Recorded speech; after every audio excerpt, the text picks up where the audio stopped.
What do you think is Cristiano Ronaldo's biggest L? Is it the 5-0 loss to Liverpool? Ooh, the 4-0 battering by Brentford? Or is it the billion-dollar class action lawsuit by investors of the now discredited cryptocurrency exchange giant Binance? Yes.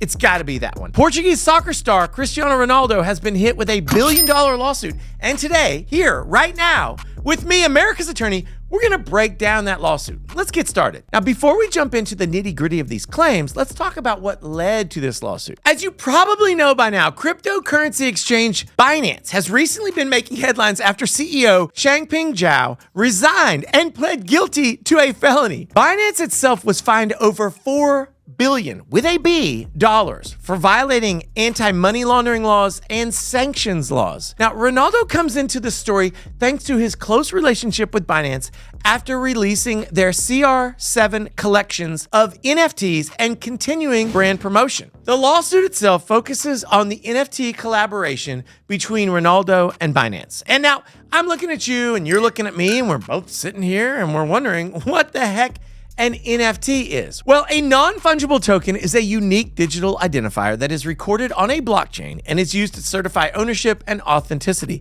It cannot be copied, substituted, or subdivided.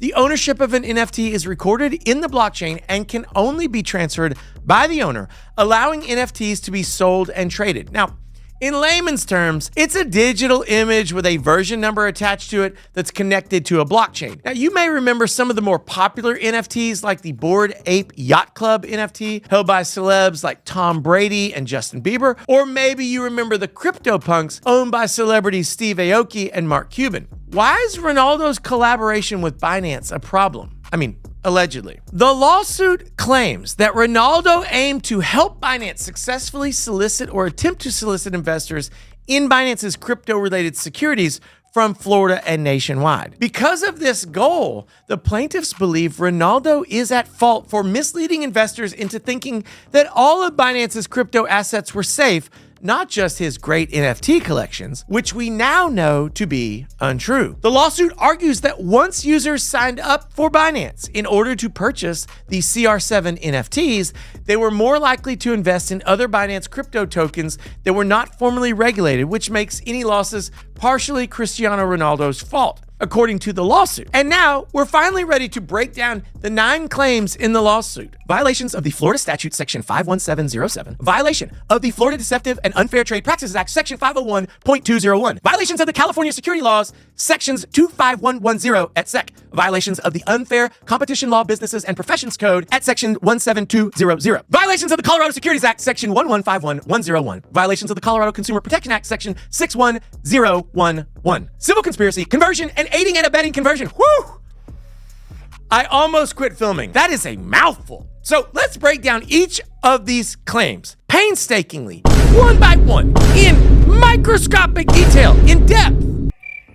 I'm kidding. That would be insane. Although there are 9 different legal claims here in the lawsuit, they're all basically the same claim, really, or at least, a better way of saying that is that they come from the same connected series of facts that Ronaldo got in bed with a criminal enterprise, and because of that, people lost money. When I say that this lawsuit is weird, I don't mean that it's not well written.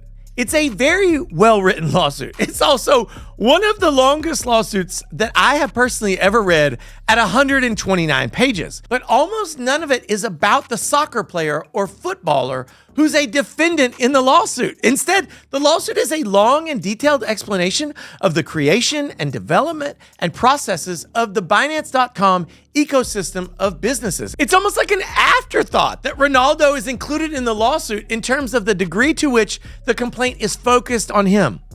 One of the features of this lawsuit is that it's consistent with lots of lawsuits that take so much effort to storytell. And what I mean is that there are over 400 separate paragraphs detailing the facts that make up the lawsuit. And amazingly, I don't think that most of the paragraphs contain facts that are likely to be disputed by fair-minded people, certainly not to be disputed by the lawyers in this case.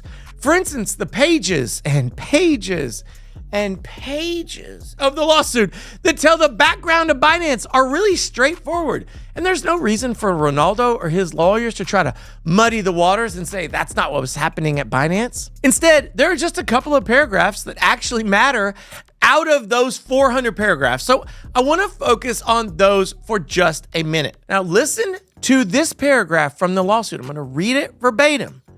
Once users had signed up for Binance to buy or access the NFTs and associated benefits, they were more likely to invest in Binance for other purposes, including in tokens such as the BNB and Binance programs like the BNB Vault, Simple Earn, and other staking programs that Binance offered. Thus, Ronaldo's promotion of the collaborative NFT collection inherently promoted unregistered BNB, BUSD, SOL, ADA, MATIC, FIL, ATOM, SAND, MANA, ALGO, AXS, and COTI tokens, and the BNB Vault and or Simple Earn securities that Binance offered through one or more of the Binance platforms. Now, that's a big paragraph, but do you see what's happening here? The plaintiff's position, their entire legal theory comes down to this. Ronaldo should be tied to Binance's crimes more generally because he used the allure of his NFTs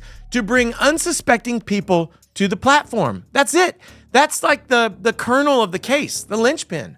So the question for the jury will be this: can we say that Ronaldo stands in the place of Binance and deserves punishment for its crimes and torts and deception and wickedness? Now, of course, it's far too early to say how this case will turn out, but I mean, I'm happy to tell you what I think right now. If I were defending Ronaldo, oh wait, hold on. That doesn't sound right because no one's good at defending them. The dude scores goals all the time. If I were representing Ronaldo in court, the argument that I would make to the jury is that you can take everything that the plaintiffs have said about Binance and ask yourself this one question. Why did the plaintiffs not sue Binance? Why do they only sue Ronaldo? And the answer that we all know is this: he is a one-of-one celebrity. He's a one-of-a-kind in the world. There's no one like him. And so he's a target for that reason. I don't like this lawsuit, and I actually don't think it's gonna win. And one of the reasons why is that you're gonna have to convince 12 people to punish someone that's basically everyone in the world loves. That's a big lift. And there's one other problem. You're gonna have to convince the jury that everyone who bought his NFTs is a moron who can't understand what's happening on the Binance platform.